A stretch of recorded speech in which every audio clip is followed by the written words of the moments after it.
you can learn. And but BME, biomedical engineering, is a more advanced discipline that will not show up as an individual subject in your middle school or high school study. And then, as you can see, we are both from chemistry background, and then we are gradually move towards the BME directions. So I feel that's very interesting because you can sense there will be some connections between what you can study in the high school and then bridging it to the BME subject. And later on, you will know that although you may not have direct foundations for BME, but what you learned and what you learned in school and what you experience in your daily life in the society can actually give you some already information, some learning experience, and then some even some inspiration for you to look into the subject of biomedical engineering. Yeah. So the next slide. So Martin, can you show up the next slide? So next slide, we have the content, the outline of today's talk. So as I said, BME is really related to our everyday life. And today, since we only have a very limited time, we're going to just pick one aspect, one perspective to give you some tastes on what is BME. So the perspective, the cutting point, we're going to take is COVID-19, since it has been the focus has been a very popular topic over the last more than 2 years all over the world. And then BME is actually playing a very important role in our fight against this viruses. So to start with, we are going to give you some background and then an update on the situations of COVID-19. And then we are going to go through what has been changed over the last 26 months since the start of the COVID-19. Since you have not experienced the college life yet, the university life yet, and we are trying to give you some information, some pictures on what we will be looking at as a college university student during the normal learning life or during the pandemic learning environment. So you can have a sense of what will be if you are a university student. And then going back to the technology wise, we're also going to introduce you the development of vaccines, which is a big achievement, I think, as a human being in our fight against the big challenge, the worldwide big challenge, and how it is also related to BME. So after the second item, so we're going to give you more introduction, more information about what will be the development after this pandemic, and what will be the challenges and also the opportunities, particularly for biomedical engineering students. So you will see how, if we think the pandemic area, the pandemic period, the 2 years as a node, so what has been changed after this node, and then what will be continue to be changed afterwards, and what we can do afterwards. So basically we are going to go through these 3 topics, and after that we will reserve some time for you to ask questions, and then the questions can be anything. It can be any related questions related to the first 3 items in our talk, or it can be the questions related to our BME program and also the admission process. So anything. So we will reserve sufficient time for you to ask questions. But I would like to remind you that although we have individual separate Q&A sessions in the end, but if you come up with any questions during this talk, just send your questions in the chat window. As some of you have already did, saying hello in the chat window. So just feel free to send the questions in the chat window. So we will try to answer questions as soon as possible, so we can have a real-time interactions during this talk. Okay, so we can start our first item. So background and update on the COVID-19 situations, and then Martin are going to cover this part. Okay, thank you, Professor Duan. So first of all, before we talk about this COVID-19 technology, first of all, we need to know why we need to develop new technology, because we have this pandemic. So I mean, first of all, we'll try to give you some update information about the situation right now in Hong Kong. Probably all of you are aware about this, but then I will probably still, give you some figures, because this is part of the science, that we need something more quantitative. So this is the first part we need to know. How severe is it? So we can actually see this is the data until the 22nd of May, year 2020, and how it developed in over the past 3 years. And we see that actually, at the beginning, Hong Kong is doing quite well, that we don't have so many cases, but everyone knows that actually we keep quite okay, steady growth in the past year from year 2000 to 21. But I think everyone has suffered and experienced the fifth wave that hit us strongly starting in January, February, and you see that the cases kind of like exponentially growth, and you can actually see in this curve we have steady growth, but then the fifth wave hits us very rapidly and strongly. So then how it's changing in the past 29 months. So first of all, we have data, we have to analyze the data. So we can see that the number of cases increased by 100-fold, which is a lot. And from 5.2 million to, globally, from 5.2 million to 590 million globally. It's not only about Hong Kong. And the thing is also like the death increase 18.77-fold. So it means that the death rate also increased. So but then the death rate decreased from 14 to 1%. What we learn is that because in different waves, the virus actually changes.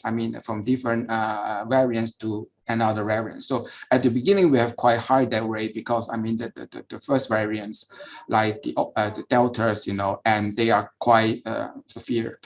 But then even though right now we hit by Omicron, yeah, it's very transmitted. So we can see actually the case grow dramatically. But luckily, the death rate is not that high compared, to the past. So then what we learn from these numbers, as I said, scientific, we need numbers. The pandemic continues, and there's a little sign of slowing down because we don't know. Some people are already talking about when will be the sixth wave. But we are scientists. What we are going to do is that we are not going to surrender. We are going to fight for it. So we see that we have vaccine developed for prevention and reduction of severe syndrome, and have become more available. And because of more intensive research effort, is part of the BME probably, discipline. Mutation changes and disease outcome. As I mentioned, that the death rate dramatically decreased because of new variants that they're not so causing deathly outcome, and much reduced death rate, and therefore a number of countries that live after measurement and social distancing. So you can see actually we are still talking quite a lot in Hong Kong, but compare what we're doing in March, in April, every day people sitting in front of the news TV and look at it is less. So to early prediction possible to end data. So what we are doing actually still we are having this so-called checking, try to identify who got infected and isolation. So these are things that we are doing. So then talking about in Hong Kong, also this is like the cases that we increase. from at the beginning is not that much, but then you can see also like it's the same like international, that we got much more cases increases, and the total death rate is also increased a lot. And so means that we see a similar trends in Hong Kong, but then actually it comes a little bit later because, like in the previous slides, we're looking at the global figures that we know that the Omicron started in like November, December in Europe, but then it hit Hong Kong, lately in April and March. But we see the similar trends. So then, I mean, combining all this information from the, the global situation and in Hong Kong, what do we learn from those numbers? So the speed of infection depends predominantly on the number of active cases. So that's the reason why we have this control. We try to isolate people to reduce the infections transmission. The speed of infection may also depend on the population density. You can see actually some country, they are less transmitted. I mean, Hong Kong is very dense population. You see also experience from other Asian cities like, Tokyo and, like Korea, those high population that they got much dramatic increase in infection than less populated countries. We also know that the vaccination has reduced the infection rate, but we also know that it is not an ultimate solution or absolute protection, because that currently that we have new vaccine, more R&D work need to be done, because right now you see the protection duration is quite short, and we need to have the fourth injection, who knows, maybe the fifth injection. And then also, we have vaccination, but also we have quite a lot of population also got infected. So it means that there's a combination of protection. One is from vaccine, but also the immunity. There are some people already infected. They have some, self-protection. And also one thing is like you can see is that higher than the world average mortality, probably because Hong Kong's demographic distribution, the Hong Kong aging population and the dense population has created this kind of impact. And the world average for Omicron is, is collected after multiple waves and more deadly variants. So then this is something that why we are, we are here, and we want to do something in our CUHK, especially in the BME department, and how actually our research as a scientist or researcher can actually do and to help with the pandemic. So then I'll move to the technology part, and then I will then pass the screen to Li Ting. Yeah, thank you. Okay. So I'm going to share my screen here. Yeah, so can everyone see my screen? Is it showing up? Okay, so I believe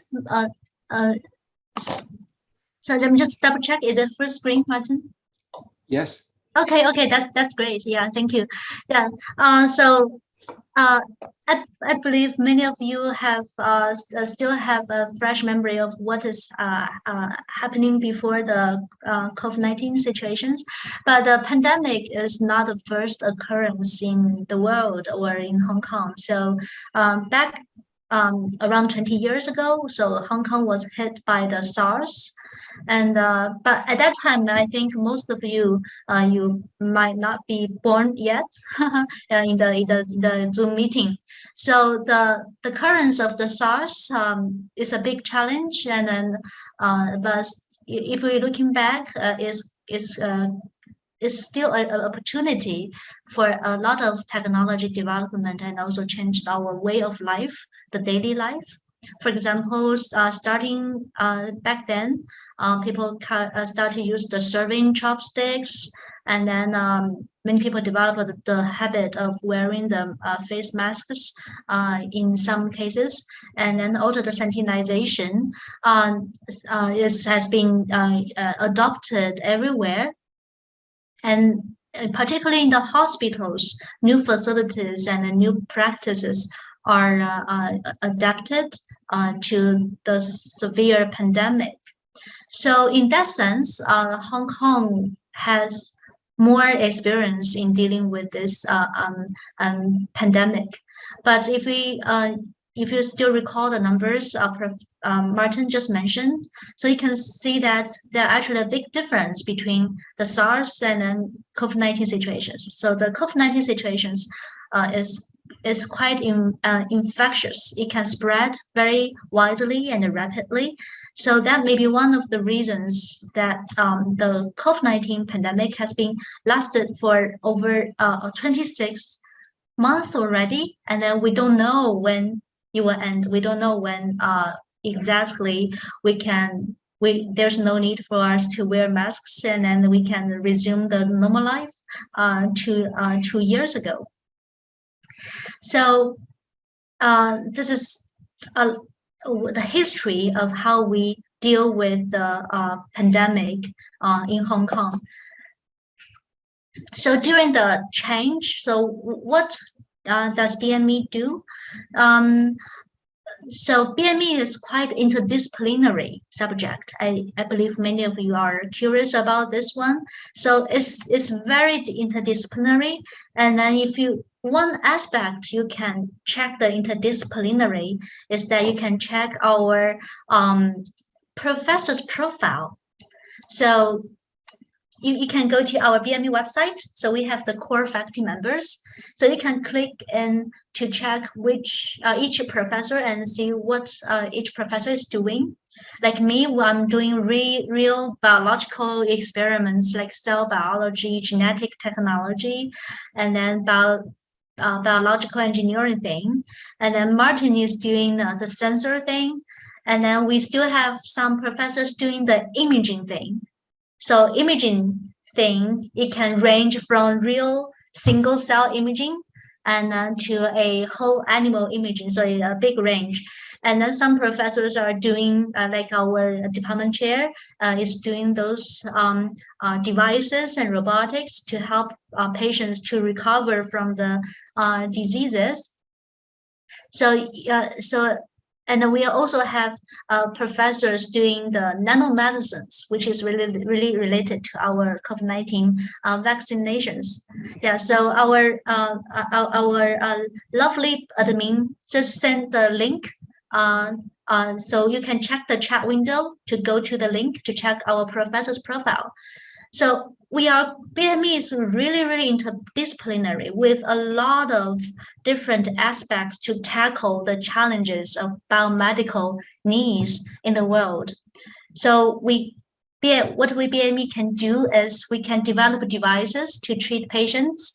We can develop devices and methods to diagnose the diseases. And then we can even build mathematical models to predict the evolution of the diseases and the spreading of these diseases. So from different angles and from different aspects and from different levels. So that's why in BME study, we have 4 different streams. You can choose whether it's more on the instrument part or whether it's more on the biology part. You can find your own interest to tackle the challenges. So our BME's role in it are quite diverse. And then I also think many of you are quite interested in what is the university life as a BME student, right? So here we just put aside the images we took right before the COVID-19 start and then during the last 2 years. So you can see the left pictures we took around, I think it's 2019 September. So I still has the fresh memory of this event because this is maybe the biggest event with so many people enrolled in it. The last big event before everything turns online. So this is the event, we call it International Light, where because BME is quite international, we have many students from different countries across the world. So we organized this evening, so asking people from different countries to share their experience and the stories, cultural, interesting stories from their country. And then we play games and have a lot of fun during the night. And then we also have wonderful food over there at that night. So this is our international evening. And 4 months later, after this international evening, so everything turned online. I believe you also experienced this switch. So after that, so before that, BME students on CUHK, you can organize a lot of things, attending a lot of activities, either academic or this more like interpersonal interaction activities, a lot of things. So it can be really colorful. So after that, when things are more online through Zoom, just like what we're doing right now, on the classes are held mostly online. And then if we want to have this interaction, this fun things to going on, we also hold online, like showing on the right images is a very interesting thing we organize inside BME. We call it a local international student body scheme. So where we match the local students and then the students from different countries together, and then they form teams and then try to design projects, design solutions to tackle problems and challenges in the COVID-19 situations. So the competition was all held online. So you can see our some of the members here attending this body scheme over there. So basically, things mostly hold online. But the good thing is that as announced by the university, so starting this August, so everything will be returned normal to on-site. So classes and then particularly laboratories will all turn online. So all the students can come back to campus. And I believe all the previous colorful on-site events can be held again. So if you can join us, I believe you can find it a lot of fun things to organize and then to attend. And this is about university life in terms of the societies, in terms of the technology. So a lot of amazing things are happening because of the COVID-19 situations. So some of you, if you watch the series, the Star Trek, you might be noticing this technology, the tricorder. So it's just a sensor that can sense a lot of signals from a body or from the environment. But this appeared around 50 years ago in a scientific fiction movie. But amazing thing is that now the things in fictions is becoming reality in our world. So we have a lot of sensors, particularly those like telemedicine, remote control sensors, wireless sensors that can help us to record our health conditions and even do the diagnosis. So all this are many technologies are booming and emerging because of the COVID-19 situations. And Professor Martin Mack, sitting here, is also contributing to this side, doing this sensor devices things that can do a lot of different functions in the healthcare. So this is one thing BME can do. We can develop technologies, and then it can not only the soft part, the software, but also the hardware part. So the hardware part, many facilities utilized in the hospitals involving like ventilation, intubation, oxygenation, a lot of things. And then BME students can also take a role in it in terms of designing these instruments, optimizing it. And some of our students, after graduating, they can work in hospitals as the instrument engineers. So they can, because doctors, they are more focused on the medicine part, interacting with the patients. They may not have the knowledge on the mechanisms of the instruments and how to handle it and how to fix it. So our BME students can serve as the bridge between doctors and then all these fancy instruments, maintaining it and then optimize the performance, adjusting the performance to specific needs from the doctors. So this what we want to do. So from different levels, from design, construction, and then maintenance, and then customization of these different instruments. And because the COVID-19 it can spread so quickly and rapidly, so definitely we need to find some way to stop it. So now the consensus in the scientific community is that vaccination is the best way to stop the COVID-19. So vaccination has been a very, very important focus during the last 2 years. And it's also an important field where our biomedical engineering can work. So one of the very important invention or development is that we have mRNA. So RNA is a genetic material. I believe many of you will know it. So we just wrap this genetic material in vesicles and then inject it, and then it can help to train our immune system, a process we call vaccination, so that it can protect us from catching the diseases and being really sick.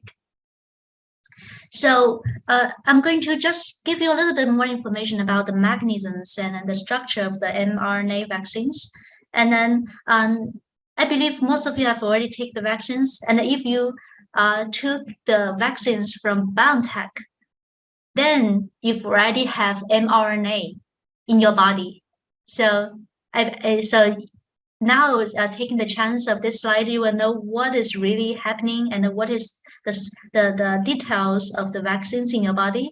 So the vaccines you took, so it contains the RNA molecules, the genetic molecules in it, and it's wrapping by a lipid vesicles. So these lipid vesicles, they can form these spherical structures, just like a ball, but the mRNA is encapsulated in it.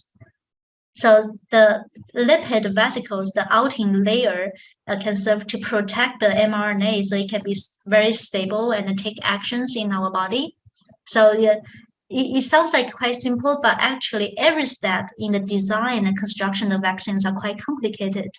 Like how to make the lipids effective, but reduce our rejection responses to our human body involves a lot of optimizations, and also how to design the genetic materials, how to design the RNA needs a lot of work.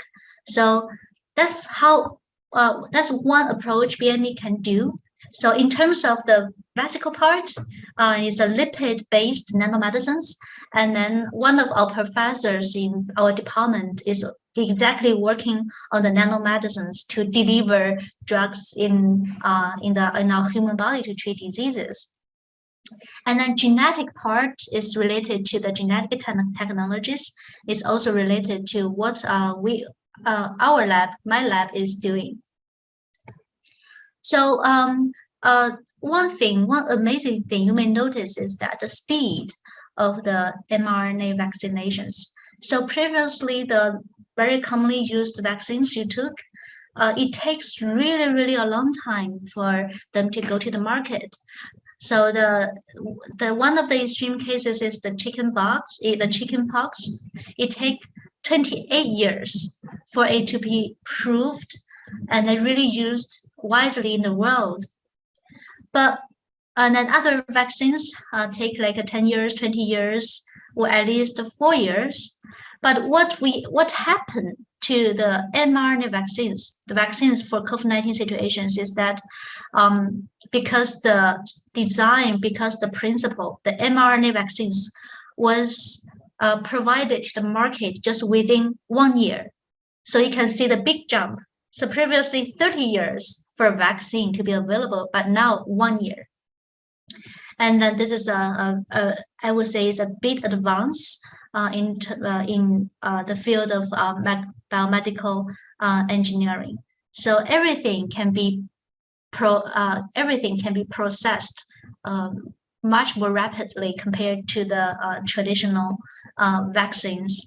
Like the design of the component mRNA, but traditionally we have the proteins or microbes as the key components in the vaccines. And in terms of the production, it can be faster because it's mRNA molecules. It's easier to produce, but the conventional things inside the conventional vaccines is that proteins take more time and then more strict conditions to produce. And then the process, and then they're similar, so they're injected in our human body. This part is similar, but just the design and the production part and the testing part, the mRNA can enable much faster turnover or throughput for us to fight against the COVID-19. Yes, so now I've already go through the things about how our life has been changed and the university life has been changed, and then the emergence of the mRNA vaccines. But as I said, the vaccines is only one part of the technology. BME can play a role by taking the challenge of COVID-19 situations. But many more things can be, many more different opportunities are still there for us to explore. So I will pass the time to Martin to share you more on this in a part.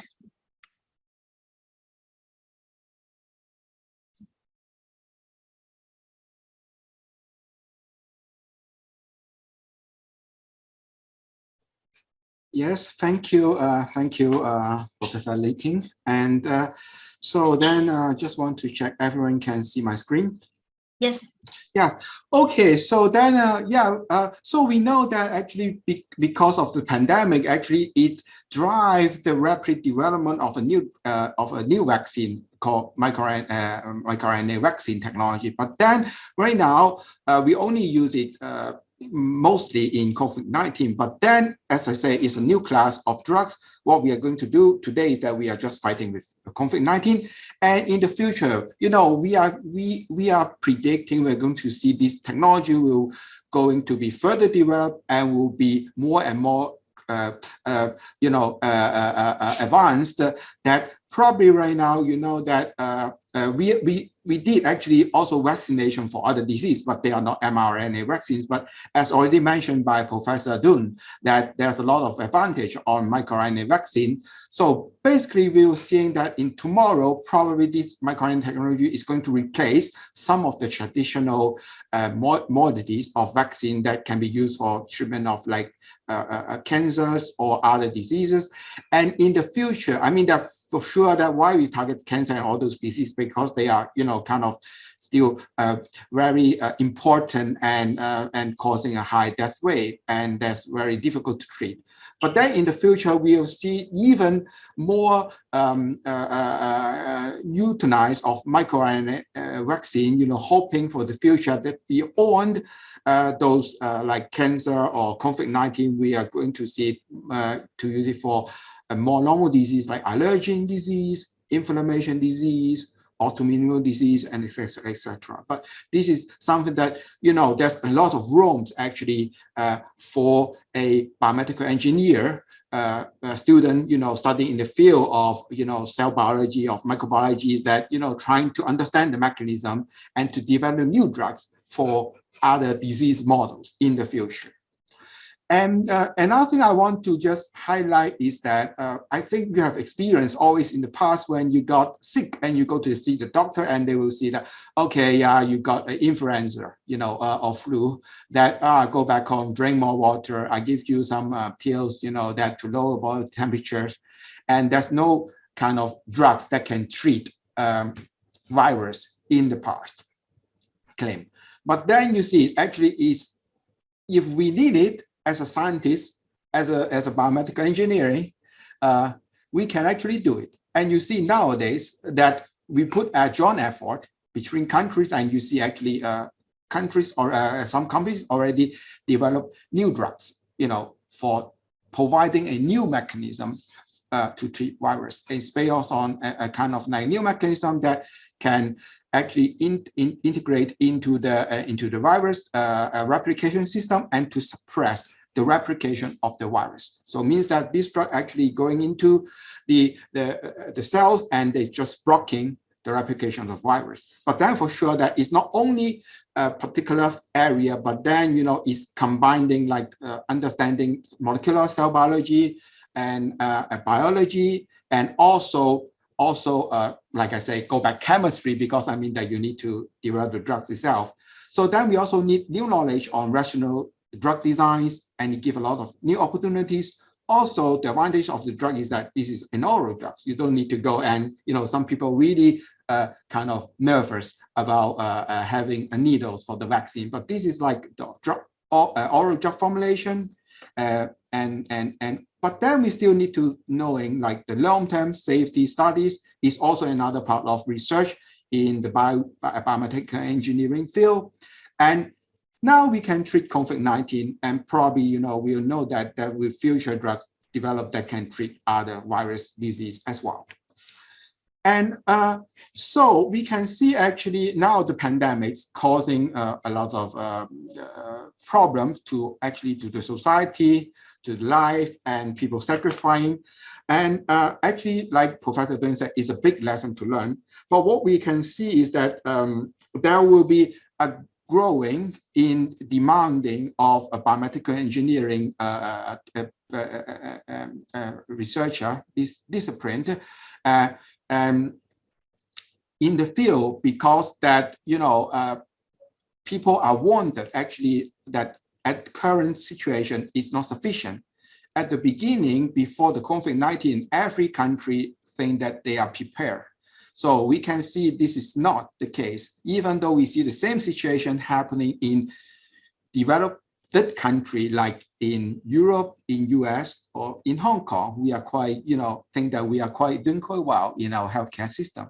But once we are hit by this pandemic, we know that actually a lot of things is not sufficient, and sometimes we are similar, like, you know, developing country, you know. But then we see a lot of opportunities that bring in the coming years.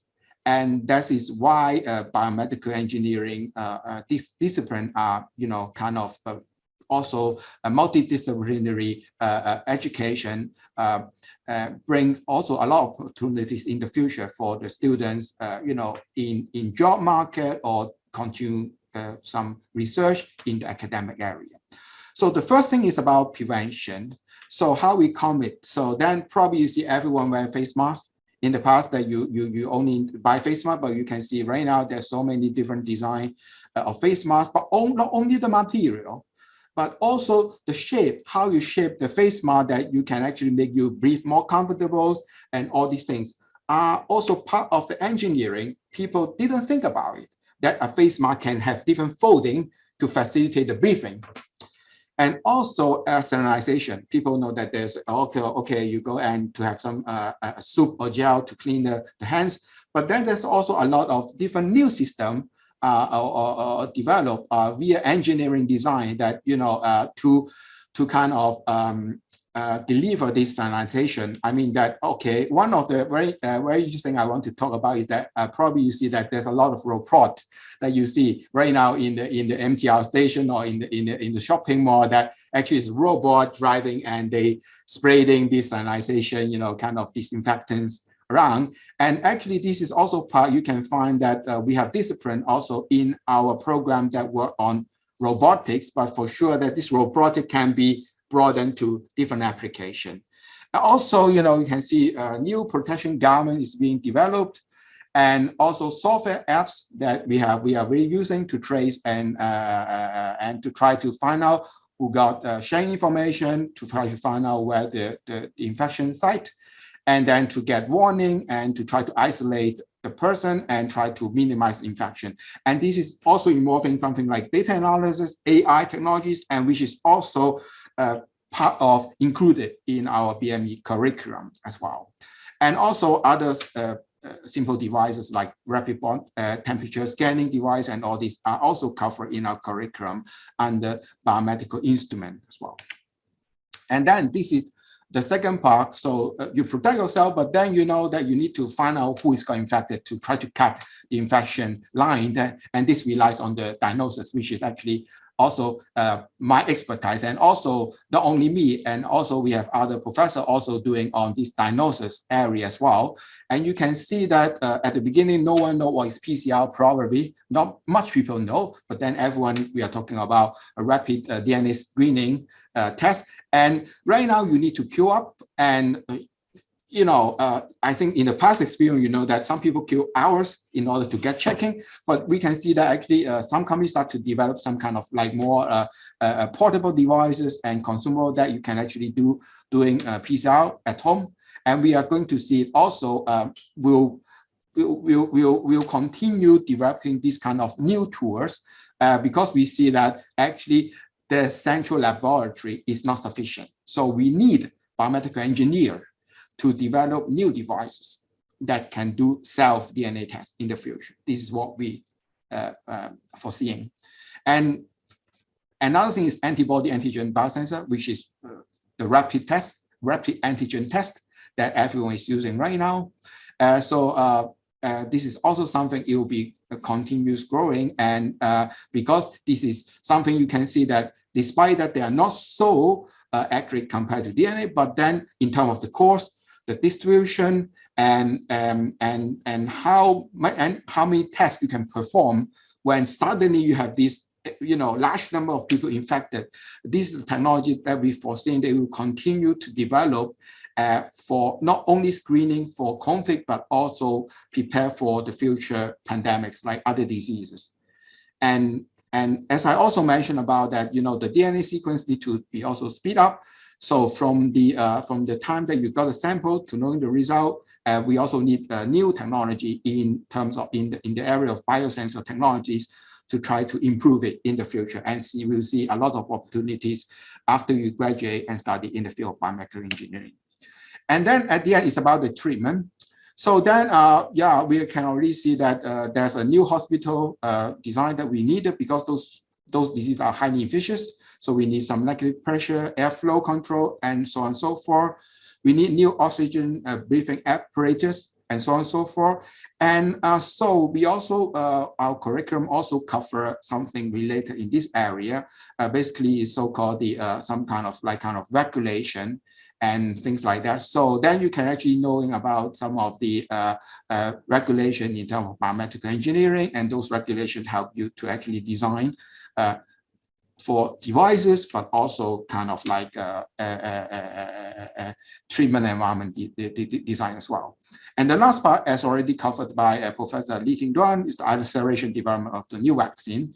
And we have Professor here also working on drug delivery vehicles, and also Professor Duan is very, her expertise is on molecular cell biology. And actually, the most important part is that to understand the mechanism before we can develop new drugs. So we also see a lot of opportunities and things that we can offer in our program that, you know, that bring new opportunities in the future. So at the end, what will we do next? We'll foresee that there will rise by use of mobile telecommunication to continue measuring the health parameters. And we also think that the price of the air filter, the fry breaks, or for the test and everything will go lower. That means the cost for the whole healthcare environment will be dropping as well. And we also see that we need more rapid tests, moving the testing from kind of central laboratory to home-based test. And we also foreseeing that we are going to develop new drugs, not only for treatment of other virus or tumors or other immune disease and gene therapy as well. And as I said at the beginning, you know, that development of drug takes a very long time, but with the example of microRNA that how effective, I cannot say effective anymore, but how microRNA drugs can do today, we experience that actually it helped to modulate the pandemic. We are foreseeing that in the future, we will also need much shorter time for drug development in case that we have another we are hit by another pandemics, by another new species of virus or bacteria, things like that. And also, we are advancing also our hospital design, ward design, environment, and life supporting facilities for our future. But then, all in all, we are focusing only for COVID-19, but one day it will be gone. But then all this will not be gone away, because what we knowing that healthcare is a big area, and we are actually knowing that from these slides, you know, that aging population is calming in the future, because you know that especially in Hong Kong, we have more and more elderly people, and those elderly people, they usually suffer from diseases, you know, elder diseases, including cardiovascular disease, cancer, diabetes, and infection. All in all those what we develop based on the COVID-19 pandemics, like these brief apparatus, mRNA vaccine, and also, you know, diagnostic tools, and all this will benefit to our future life. And as I said, that one day we're getting old. So what we are preparing for today for our healthcare system and society is what we are going to prepare for ourselves in the future. So this is all for what we present today. So now we'll move it back to Professor Duan, and then we are going to host the Q&A section. Thank you for listening. Yes. So Martin and I spent quite some time to introduce you what is BME and then our correlation with COVID-19 situations. Now it's your turn. If you have any questions, as I said, question towards our the things we just talked about in the slides, or anything related to our BME program or our mission. So you can feel free to ask. You can either turn on your microphone or send a question in the chat window. Yeah, so we have a first question. Now, there's the sentence asked, you know, may I ask what is the special about CUHK BME compared to the same program in other university? So, so probably, I mean, that is like a interdisciplinary program. So I mean that I would say that the DMB program at CUHK is something special, because our unique configuration in our campus. The thing is, like, because Hong Kong CUHK, we have now a newly built CUHK medical building nearby, and it support we are closely working with this, you know, CUHK medical center. So these are unique advantages to support the student to not only learning the skills or knowledge from the course, but they also actively can interact with you know, our medical supported by our medical centers. And another thing is that because we are also very close to the science park, so then we also have a lot of opportunities that the student can make engagement and, you know, trying to explore what they learned you know, from the CUHK, and to try to find opportunities upfront before they are going to year 4 to the you know, to the society, and, you know, to explore some, you know, kind of like career opportunities. So I think this is something very special about the CUHK biomedical engineering program, benefit by our geographic and study environment. Maybe I can supplement some more details. So as a BME student in CUHK, you can get close interaction with effective medicine. So we will have a summer program where you can visit hospitals to have in-depth immersion in the hospital, to see how the hospital is utilizing the instruments, and then we'll find out what is the needs of the doctors, so we can invent new things for them. And then we have many students doing different programs like the summer like the interns or the final year projects. They can do these programs, these research opportunities in the Faculty of Medicine. So it can be 100% in the Faculty of Medicine, or it can be jointly supervised by Faculty of Engineering and the Faculty of Medicine. So there are a lot of things you can, depends on what you need.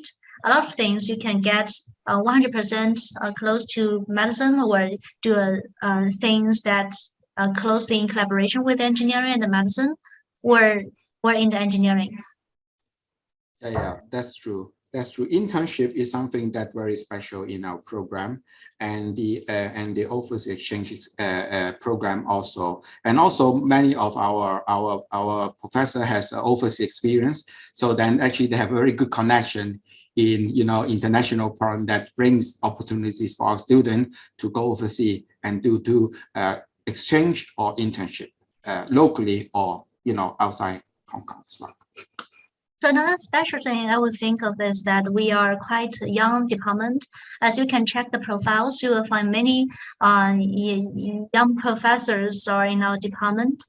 And then our professors are from diverse background. So the environment, I would say, is quite dynamic, and then it enables a lot of close interactions with between the undergrads and then the professors. So we are strongly encourage our students to really go into the research lab and then to learn from our professors directly and then the students. So we have different programs to facilitate this. Like for first year program, we will have this lab exposure program. So currently we are hosting it. So students can, first year undergrads can come and then sit in the laboratory, take and then attend the school meetings.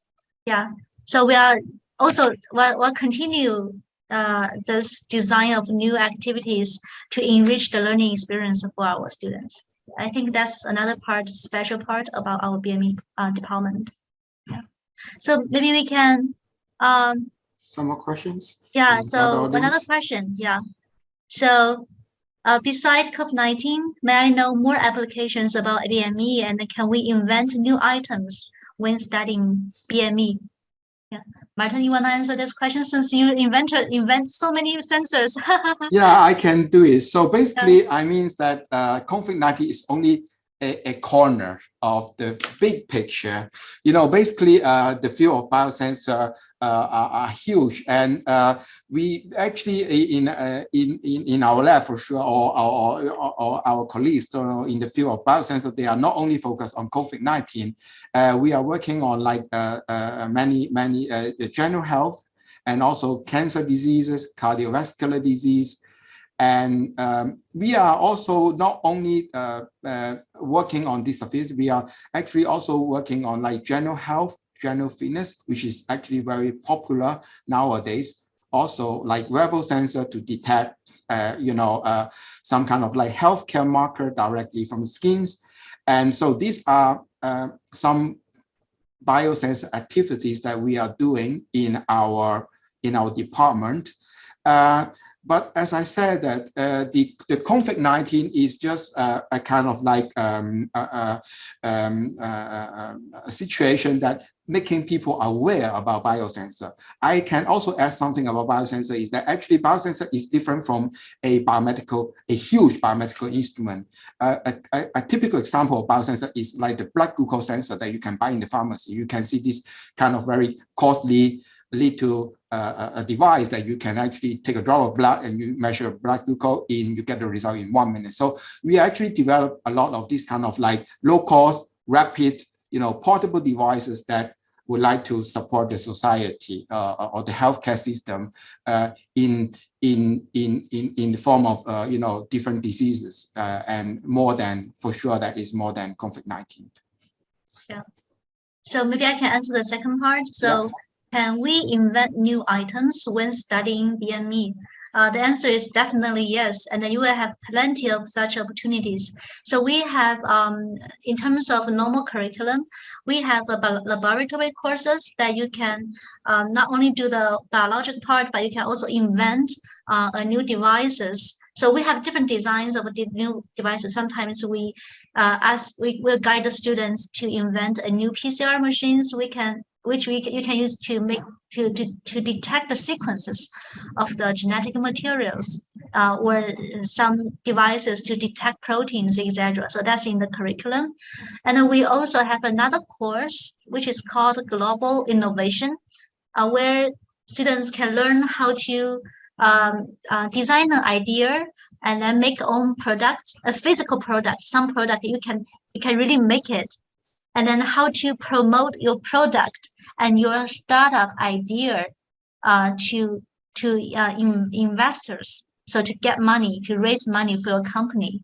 So that's another, not just invent something, but also sell your product, sell your inventions to others. And then we also, as I mentioned, the summer interns and FYP. So if you want to invent those physical things, you can join these labs and then invent things during this interns or final year projects. So plenty of chances you can do this, depending on what kind of devices, what kind of direction you want to go. Yeah, I agree. And basically, it's like, we have many courses are actually project basis. So then the student, first of all, they learn some background, and then through the project, they can actually implement the knowledge through the project and to experience and to explore themselves and to innovate by innovation to implement the concept and to hope, and in some cases they can really develop some new idea that leading to some patents, or research paper. I mean, this is actually happening in our department as well. So another question, may I ask about some details about the interview? So maybe I can answer this question. The interview on all of our professors will join the interview. So we will separate in different groups, like 2 professors will host one group. So different professors may have different set of questions. But the only thing one of the important thing we are checking is your motivation to study BME, your passion to study BME. So if you want to prepare for the interview, you may want to think how to introduce yourself and then explain why you want to study BME in the next 4 years. Very good tips from Professor for you guys if you prepare for an interview. Yeah. So the last question is BME curriculum focuses more on the engineering than medical education? So all the BME curriculum, the courses are co-taught by Faculty of Engineering and Faculty of Medicine. So that means Faculty of Medicine, professor from medicine are teaching many courses for BME students. So it's a collaborating program. So I would say the portion will be half and half, and depending on what specific directions you want to go in the 3rd and 4th year, so you will have more weight on different directions. Like for instruments, you're more focused on the instrument, and then for a biology part, you can more focus on biology part. Yeah. So another thing is that what kind of questions will be discussed in the group interview? What kind of questions will be discussed? I think, as I said, different professors will have different questions in mind. Like, I think the one common question is why you want to study BME, and some other questions is that name one BME invention in your daily life, and then what's your comments about that? Yeah. So. Yeah. So Martin, do you have any other? Yeah, I think that this is a typical. And I can actually group the few questions and to answer one. So like, yes, it's a group interview. So usually the student will have a chance to give a individual give a minute to talk, introduce themselves, and then after that, it's like different professor will have different questions, and then student can actually take turns. Or actually, they can volunteer themselves to answer this question. So then people take turns to reflect on the question given by the by different professors. And as Professor Duan already said, that these are typical questions. Another typical question that I can give you also as a tip is that, what do you think about after graduating, a PhD in biomedical engineering? So it means how you see yourself after 4 years, after graduating in our department. So those are the common questions that we are going to ask, like to let us know about, do you have a vision? What is a vision in the biomedical engineering field? Yeah. Okay, so there are all these questions are quite useful and interesting. So they're good questions. Yeah. So any more questions?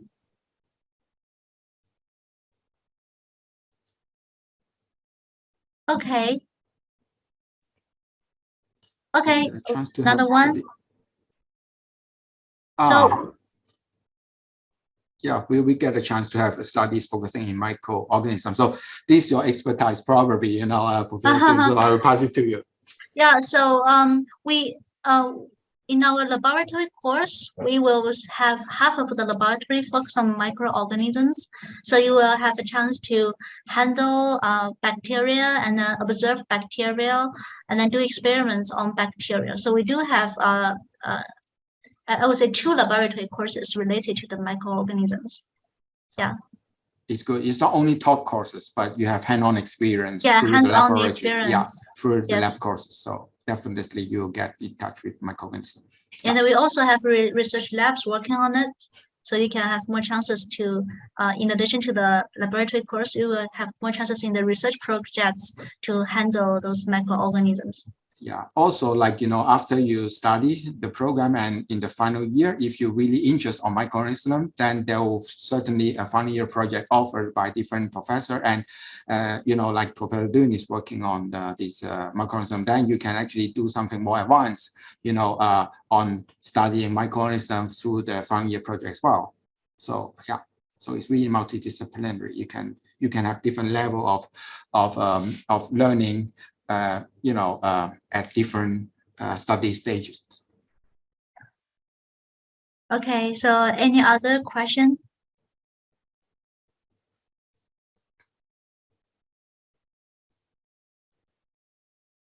So, okay, that's it. So it's already 8 minutes past our previous schedule. And if there is no more questions, so let's just end this exploration session. I hope you have enjoyed this session. And then in case you have any more questions, feel free to send emails to our office. And I hope we can see you soon in our interviews or even on the campus this year. Yeah. Okay. Thank you very much for joining. Yeah. Okay. Thank you. Yeah. Good luck, everyone. See you. Bye-bye. Bye-bye. Bye-bye.